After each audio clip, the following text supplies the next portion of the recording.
For the better part of 4 seasons, Robert Saleh's answer to every criticism was, that's the stuff that we have to get that cleaned up. Just about the only thing this guy's cleaned up is his bald fucking head. And that's because everything requiring the use of Robert Saleh's head has been grossly incompetent for 4 seasons. So it should come as no surprise that that also includes hair growth.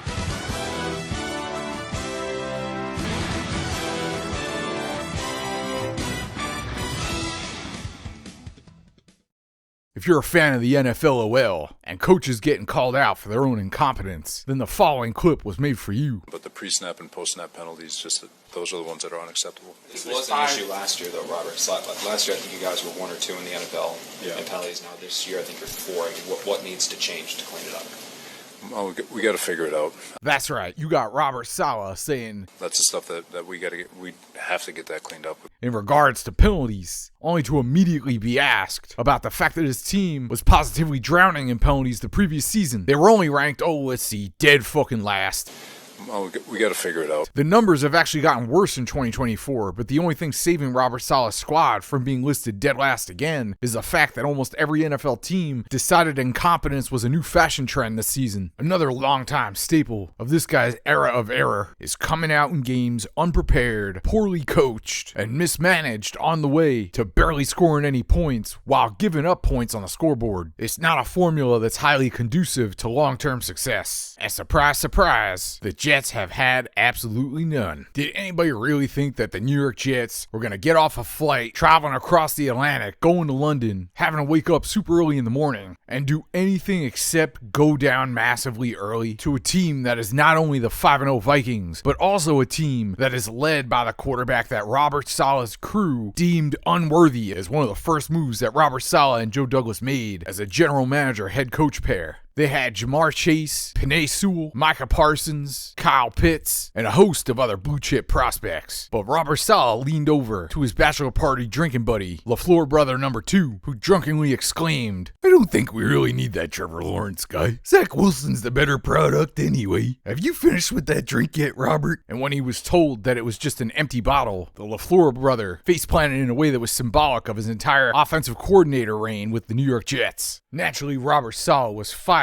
for being in charge of a team that's made the same exact goddamn errors for 4 different seasons now. I gotta say, firing Robert Saleh was absolutely the right move. But leave it to the New York Jets to be so dysfunctional and stupid that somehow even making the right move is the wrong thing. That's because we just had a generational head coaching class, headlined by Jim Harbaugh, the possible greatest coach of all time in Bill Belichick, a competent, no-nonsense head coach in Mike Vrabel, and the New York Jets chose Robert goddamn Saleh over every single one of them. It's great that the guy whose name is basically a penis dick son finally came to the right conclusion, but why'd you have to do it in such a ass-backwards cockamamie way? Well, I guess there is something to be said for loyalty, as well as charity, and what's more charitable than taking a coach with a lifetime losing record after 4 seasons and saying, "Hey, you know what, buddy? Keep your head up. I'm gonna let you give it a shot with a Hall of Fame quarterback." I mean, even you couldn't fuck this one up, right? Robert Saleh certainly seemed to think so.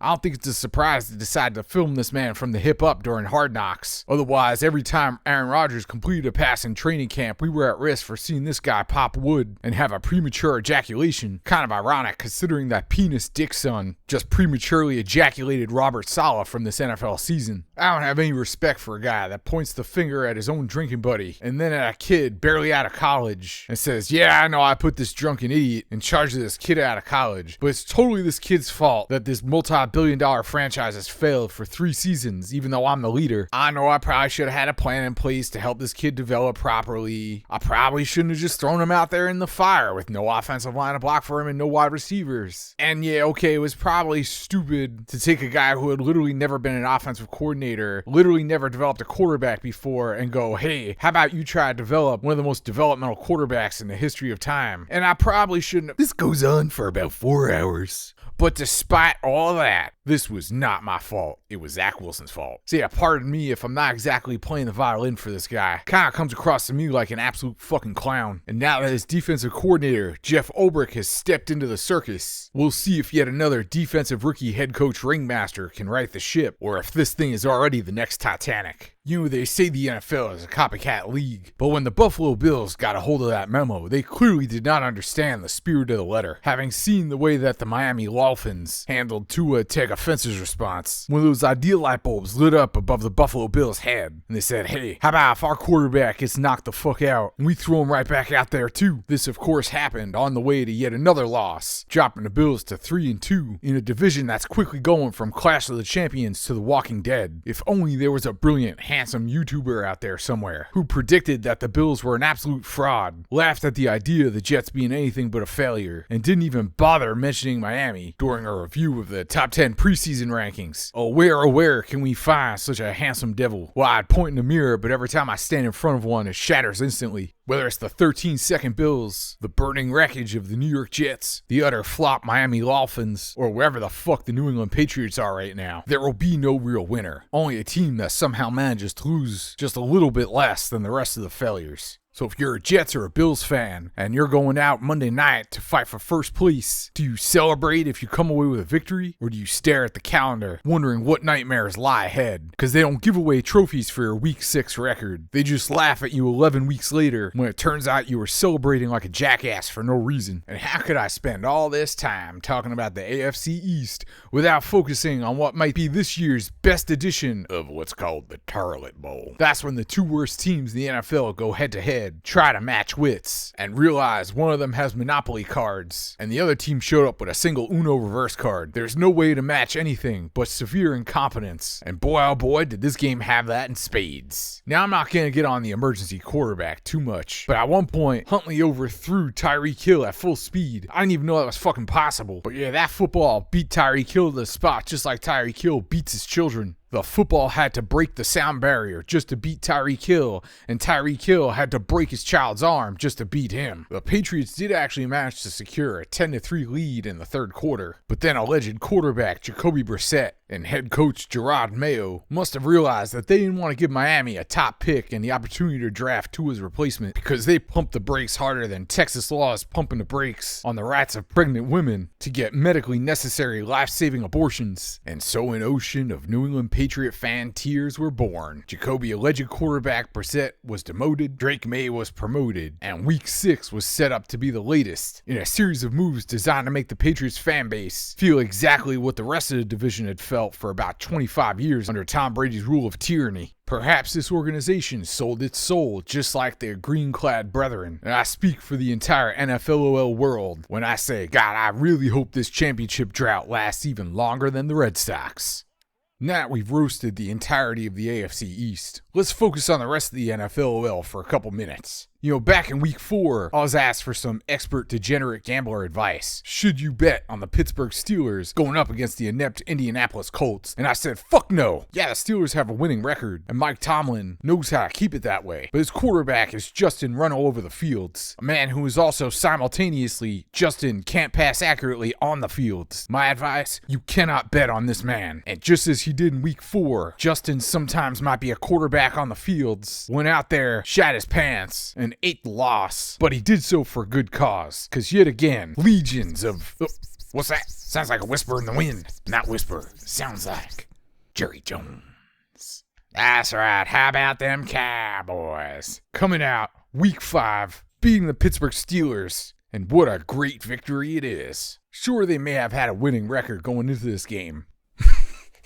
You know how your father always told you that if you want to be seen as a real man, you gotta knock someone's ass unconscious with one punch? So as a fully grown male adult, you look for the elderly and the infirm, settle on a Make-A-Wish kid, and clock them closed fist right in the fucking mouth? Of course you do, we've all been there before. And you feel like a real man when you do that, while beating a team that has Justin Fields as a quarterback kinda feels the same way. Don't let EA Sports tell you to feel a sense of pride and accomplishment, Cowboys fans. I'm sure you got that handled all on your own. And we'll see how far it gets you as you go into Week 6 against the Detroit Lions team that's known for hard, tough, physical football and relentless defense that beats the ever-loving shit out of other teams. I'm sure the Cowboys will hold up perfectly fine in front of the Lions' vicious onslaught. Remember, everybody, there is no winning in Jerryland. there's only delaying the inevitable. Speaking of punching down at inferior opponents, let's move on to one of my favorite topics this season. That's right, it's time for Caleb Watch. It takes a real man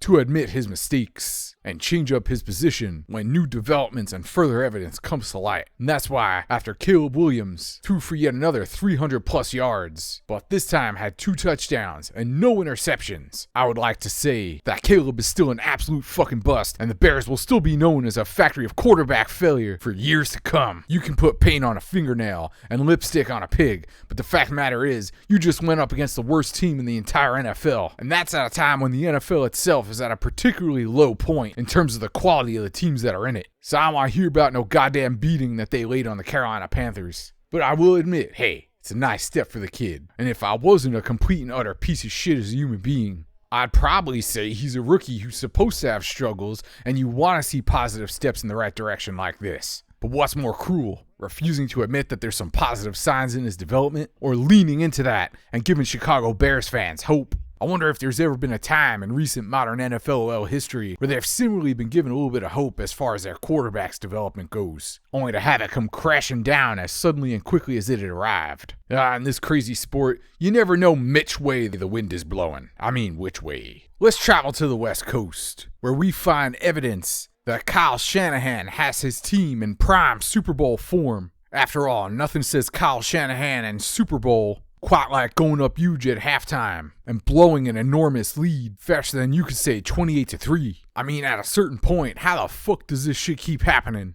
What's that? My sources tell me that I should look up who the defensive coordinator was for the 2019-2020 San Francisco 49ers, the same 49ers team that choked in the Super Bowl. Son of a bitch. The Jets took one look at the guy whose defense couldn't hold up with a massive lead when the stakes were highest and said, that guy who grabs defeat from the jaws of victory, yeah, hire him immediately. That's a man who should have been learning from Kyle Shanahan, but based on last year's Super Bowl, it was Kyle Shanahan who must have taken lessons from Robert Saleh. But then again, didn't you also have Atlanta? Man, I'm getting lost in so many layers of failception. There's just something about this coaching tree. Choking and absolute failure seems to be baked into every branch. Like I said in my preseason Contenders or Pretenders video, this choke artist shit from their head coach is the one glaring issue that the Niners still have to sort out. Hey, well, would you look at that? The Jacksonville Jaguars secured a victory over the incompetent Indianapolis Colts. And that's even with former New York Jet quarterback Joe Flacco throwing for over 350 yards and 3 touchdowns, yet again proving that the only organization that made Joe Flacco look like a fucking corpse was the one led by Robert Saleh. I'm sure that's not a coincidence at all. It's amazing how many degrees of separation keep the Jets isolated from storylines about their incompetence and failure. And that's because the number is 0. There are 0 degrees of separation. Everywhere you look, that organization and its failure infests the league in a myriad of ways. And it's my goddamn job to continually point them out, because while green is the color of envy, it's also the color of your face before you puke all over yourself. Which one of those analogies represents the Jets? You be the judge. To the 24 Cincinnati Bengals fans that are still alive and have hope, I want you to know that this organization hears your pleas, and they are tanking the shit out of this season in order to get a top-notch blue-chip offensive line prospect, or maybe a T. Higgins replacement. Sure, it's not going to help the fact that your coach has a peanut allergy to winning in weeks 1 and 2. It's not going to save you from a rapidly eroding defense, or from the fact that Joe Burrow's ligaments are now made out of peanut brittle. But with a dangerous game against the New York Giants on the horizon, one thing's for sure, and that is we are in for a full season of complete bungling. I feel like I forgot something in week 5. Was it forgetting to feed my dogs? No, that wasn't it, because I'm not a giant piece of shit. Oh, that's right. I haven't gotten my weekly dose of the Predator franchise. And no, I don't mean a 7-foot-tall alien who eviscerates commandos in a jungle or Arctic island or wherever the fuck, but struggles against the Native Americans' answer to what is a toothpick. I mean, we're taking a trip to the dog pound, where everybody's favorite hands-on quarterback, Deshaun Watson, finds new and creative ways to punish a bunch of innocent victims. In this case, the Cleveland Browns fans who did nothing wrong. Unless, of course, you count opening your arms wide and welcoming a known predator because he maybe can throw a football well as doing something wrong. In that case, you might say that the Browns fan base, coaching staff, ownership, and everybody involved with the state of Cleveland is getting exactly what they deserve. Let's see, how can I tie the Browns' failure into the New York Jets? Well, I do have Elijah Moore, who infamously told LaFleur brother number 2, "Fuck you, you suck." But that got him on my hero list for life. No, the Cleveland Browns' failure is uniquely their own. They are, after all, the factory of sadness. The Cleveland Browns are the NFL's version of pissing into the wind during a Category 5 hurricane and going blind in one eye. But not because the 100+ mile an hour winds sent little bullets of piss into their eye. It's because it's a fucking Category 5 hurricane, you fucking idiots. Of course you were bound to get beamed in the head with something moving 100 miles an hour. Not even Jerome, built like a Ford, can outrun the egregious incompetence of this organization on a game-by-game basis, as he once again puts up more than a 5 yards per carry average, and yet the team, perhaps desperate to draft Deshaun Watson's replacement, continues to put the ball in his hands. As long as his hands are occupied holding the pigskin, masseuses everywhere can breathe a sigh of relief. And let this be your weekly reminder once again that the absence of Dan Snyder has brought competence back to the Washington franchise. Next time, it's week 6. I'm going to go away from the New York Jets after a couple weeks of hammering them. Plus, I'm sure they're going to go up against an injured Buffalo Bills team with first place on the line, and their head coach getting shit canned, and their offensive coordinator getting demoted, and they're going to have something to prove. I mean, shit, they are at home. It's Monday night. The entire nation is watching. You can't come out flat yet again and get your asses beat. Can you? Well, as the divide grows ever larger between the haves and the have-nots in the NFL, with games like Texans Patriots, Falcons Panthers, and Lions versus the How About Them Cowboys, I bet we have a lot of hilarity to look forward to coming soon.